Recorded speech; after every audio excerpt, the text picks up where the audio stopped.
For centuries, there was harmony.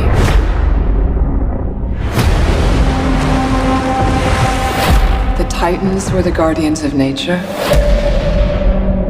and the great apes became the protectors of humanity.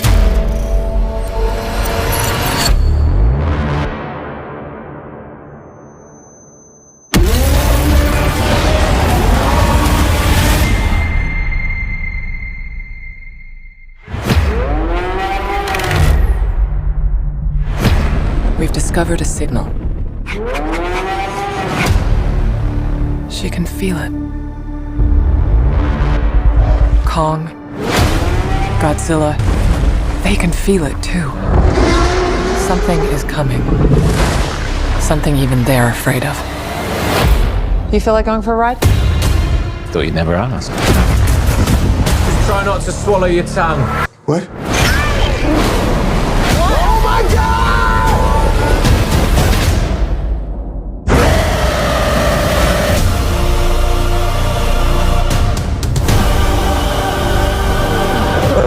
Is that a mini Kong?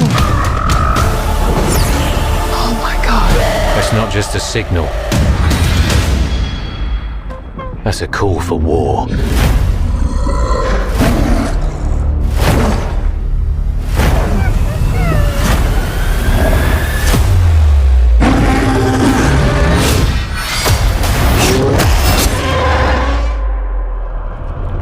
What is that?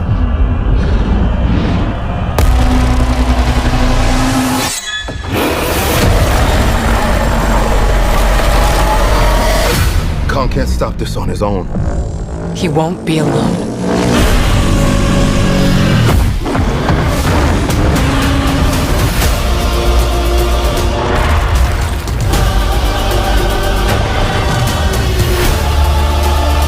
The last time those two met up, it was almost the end of Kong.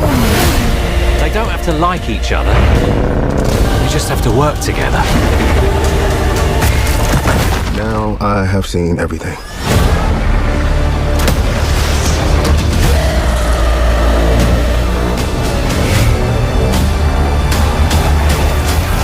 We've made some minor augmentations. Oh.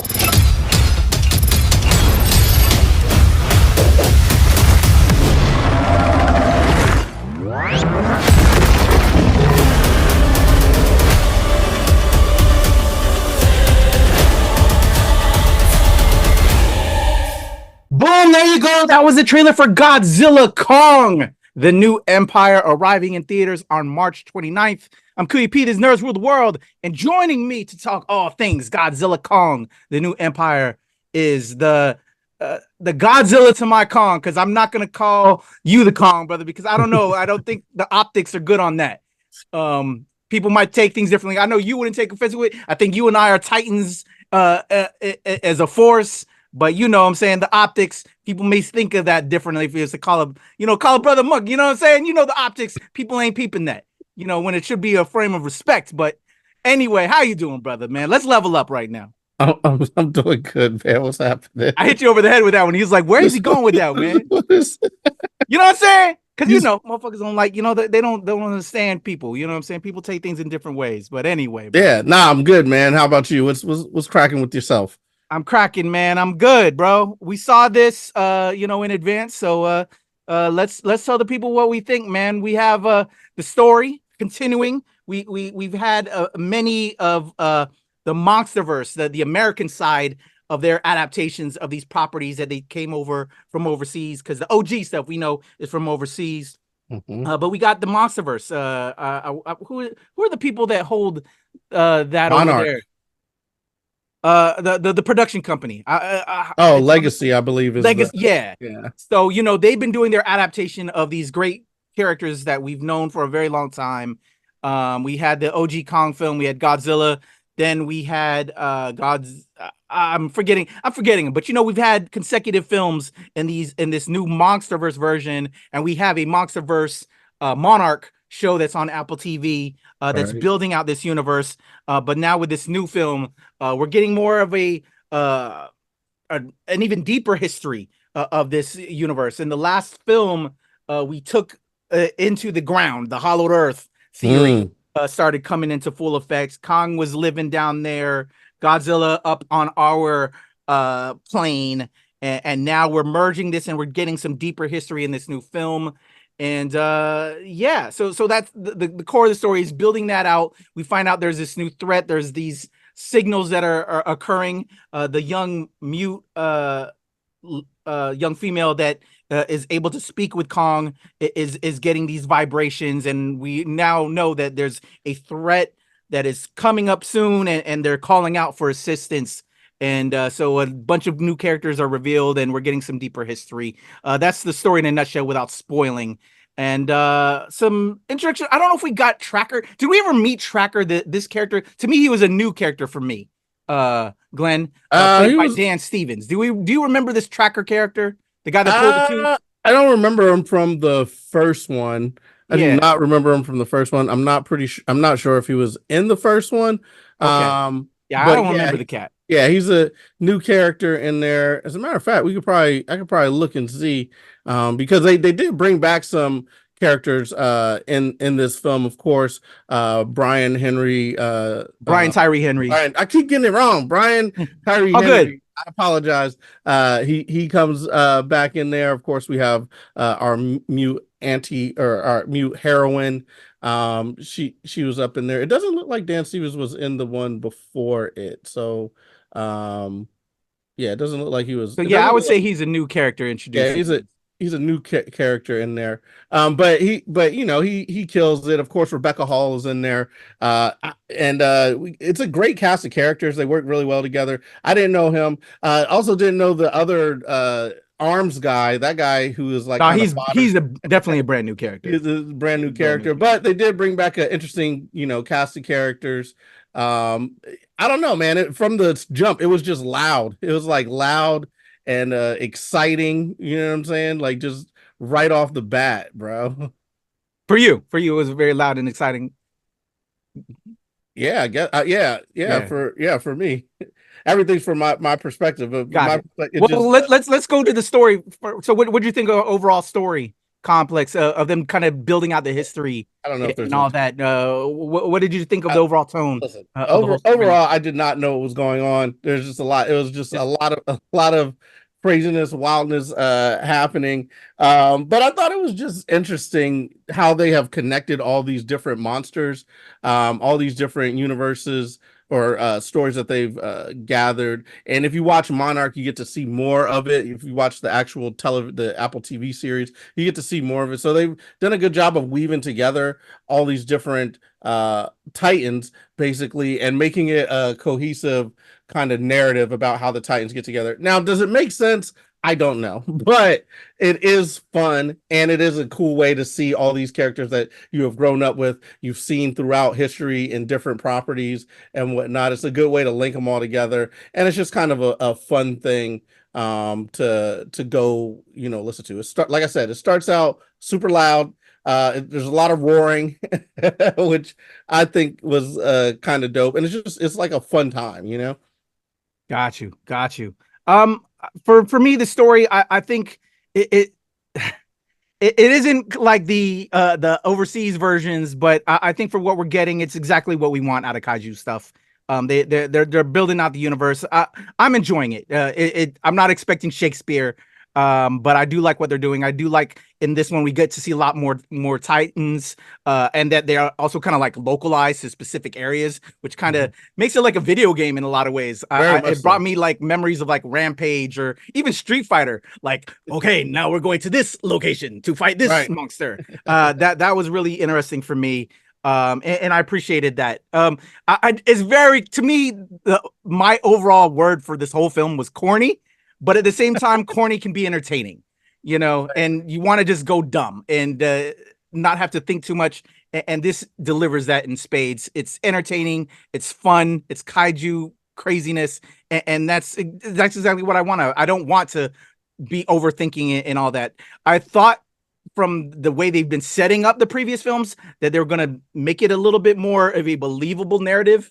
But I think with this one, they've kind of like, they said personally that they said, fuck it, we're just going to have fun. And that's the way we're going to go with it. And it is fun, and as long as it's delivering on that and delivers on the kaiju, then I'm cool with it. So those are my thoughts in a nutshell about the film. There's just certain takes though that I don't know, I would have gone different with it. How about you? Was there anything negative that you would like to have seen maybe differently or changed or anything like that? Going into the movie, I kind of go into these movies just like I go into Fast and the Furious. Like, it's going to be outlandish, and I just expect it. And at a certain point, I'm like expecting the more outlandishness of it. You know what I mean? Like, I would be annoyed if they tried to get too grounded, because I'm like, that's not what this is. Like, here's the thing: they've totally made Kong like the John McClane of the monster world. Like, he get the feeling of like a retired cop or something like that, and he's just I agree with that. Yeah, especially in this one. Yeah, the first he takes some hits and keeps on coming back. Yeah, the first one, he's jumping off ships. He does the John McClane jump off the big jump and everything. And in this one, of course, it's like, as you see, everybody keeps on, what's up with the robot arm? So they're like mixing in elements of Transporter. But I just take this as like Fast and Furious of the animal kind of kingdom, which is wild. And then of course, like, I feel like in the first one, Godzilla had there was like a little bit of human characteristic to him, and this one, it was just kind of like Godzilla was just rampaging the entire time, just like raw, like before. It's like there was a moment of pause where you got like, what's going on with Godzilla? What's he think? And this one, it was just like, nah, just pure rage the entire time. So I'm like, what happened to the Godzilla from the last one that wasn't, you know what I mean? That had like little moments. Yeah, I don't think they respected Godzilla in this one, to be honest. Yeah, they depowered my guy. I think because. To be honest, since they've merged this universes together like this, since Legendary took over this franchise and or translating it, because they haven't taken over, they still own it over in Japan and Toho and all that stuff. But I think they depowered the Toho stuff to make Kong more of an upper level than Godzilla. To me, Godzilla would murk Kong every day. Like, Godzilla to me, just power wise, would murk Kong. But yeah, to me, I don't know, they should be more on a level. But I think personally in this one, they just purposely want to have Kong be a lot more powerful. And then like you said, Godzilla was like rampaging, which was cool. But even on the rampage, I think he's like the Hulk. He would still destroy Kong any day. But they depowered my guy, and so that was one of the negative things for me. That I think Godzilla would just overcome Kong, but it's an American universe that, quote unquote, that they're doing with this, and they're gonna give Kong the one up on Godzilla. Well, here's the thing: is I feel like in both movies they made it very clear that Godzilla beats Kong, and Godzilla is above Kong. And in this one, I think the only thing that the thing that powered Kong was here's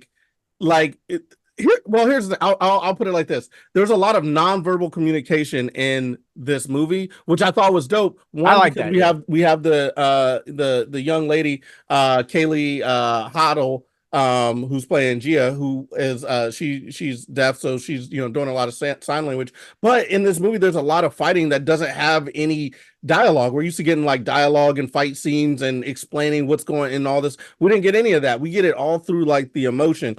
And when Kong is fighting Godzilla in this one, he's basically trying to non-verbally communicate like, yo, I need your help down here. You know what I'm saying? And that was what was the driving force, not necessarily trying to beat him. Because if he was trying to beat him, he wasn't winning. But he's like, let me just incapacitate you, let me bring you down, and so you can see what's going on, so we could beat this other dude.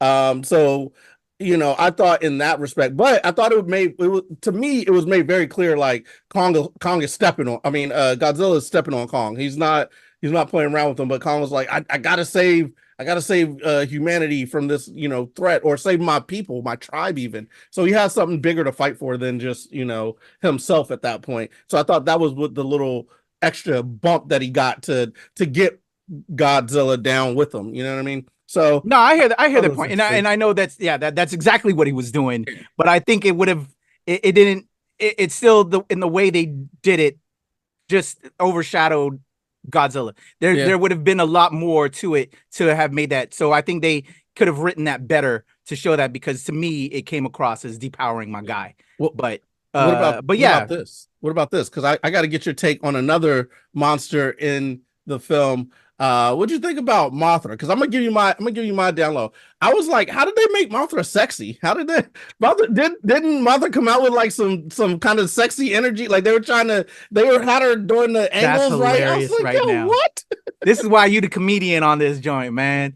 You didn't feel I it. thought it was dope. No, I can, now that you have me thinking about it in that fashion, I can agree with that. And I didn't mind it. I enjoyed it. I did. Yeah. I thought Mothra was done really well.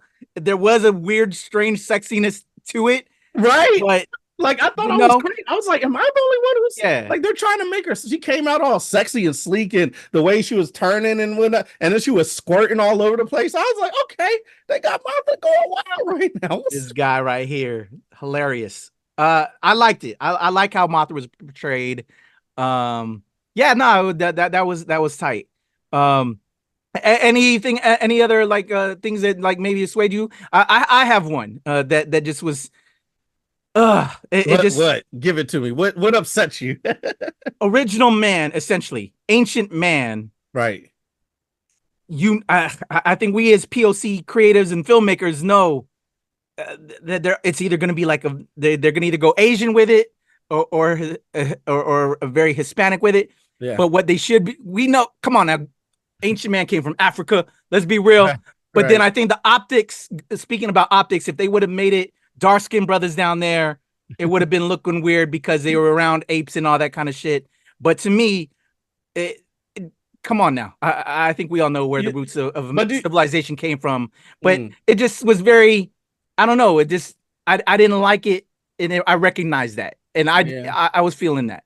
Well, I feel like now, because a lot of the money, to make these films is coming from Asia. You're seeing a lot of they're going to push it that characters and main characters that are Asian. You know what I mean? So it's like that's what's being portrayed. I didn't have too much of a problem. I mean, the thing is, like I was saying before, this is like Fast and Furious for me. So I'm like, okay, well, all right, cool. There's people who have been living there, and they're chilling in the caves, just humming the entire all right, and somehow they know that they got to bring the Earths together, but it's just a weird. Like, were they even as afraid of Scar? Like, there was no point where there was a conflict with Scar and those peoples, right? Or did? Well, no, because they were hidden underneath this. Well, I don't want to spoil things. So how did they know to be like, oh, this is what we got to do to stop them?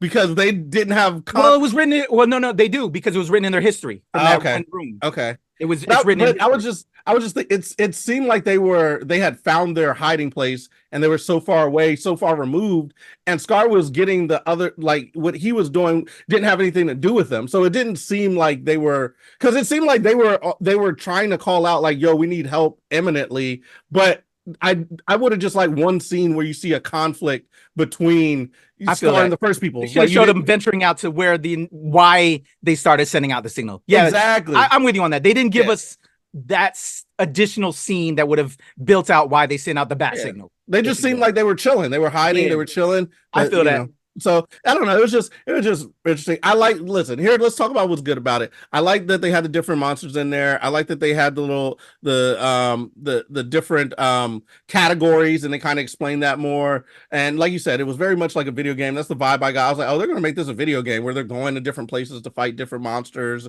and everything. I do think it seems like Kong is getting a little long in the tooth. It's like, how much more are they going to put him through to deal with this?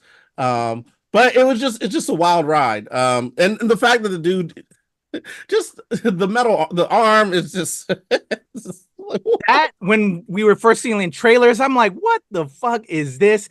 Come on now. Like, they really jumped the fence, whatever the thing is. Yeah. But it made sense in the movie. I will say they gave it some sensibility because of a previous film and that particular character. It made sense. So I'll say this, just the movie started out fast. In my opinion, it was loud, but but I think it was exactly what the people who are craving this type of film wanted. So I don't have a problem with it. It delivered on what the trailers showed you. It's loud, and for a film that has as little dialogue, you know what I mean, as it has, because everything is emoting from like the different animals and whatnot. I thought they did a really good job with the fight scenes. They also did a very good job of having large kaijus and seeing what the action is. So kudos to them for making it. Obviously, I don't think it's going to be an Oscar contention for anything except for maybe special effects, but not even that. Because it's just like a lot happening on screen. But I have fun with it. I had a good time. I just need y'all. Hashtag is Mothra sexy. I need someone to. Is Mothra sexy? Mothra sexy. I need someone to confirm I wasn't the only one who's being crazy and being like, what are they doing right now? Why is Mothra giving googly eyes out here? I feel that. All right, yo, yeah. For me, I agree with a lot you said. But above all, it's corny, it's dumb. But not all films need to be educational and hit over the head with with like an education or make you feel. This is just supposed to be stupid fun, and enjoy it. Do we want kaiju battles to deliver that? Yes. Do we have at least somewhat of a cohesive story? Yes. And is it big, bold, bright, and loud? And that's what's supposed to be Godzilla film? Yes. So, it'd be something I would throw on while I'm doing other shit. And when I want to just go blank, watch fun, crazy kaiju shit, I'm throwing it on. And did I have a lot of fun? Hell yeah. And is Mothra sexy? Now that you have me thinking about it, yes. So there you go. Those are our thoughts, y'all. Godzilla Kong, the new empire. If you want to talk to me and Glenn about it and level up, hit us up in the comments, man. So there you go. Glenn Lawrence, your boy Kuya P. Those are our thoughts, y'all. Let's talk about it in the comments below, y'all.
What's up, y'all? Your boy Kuya P.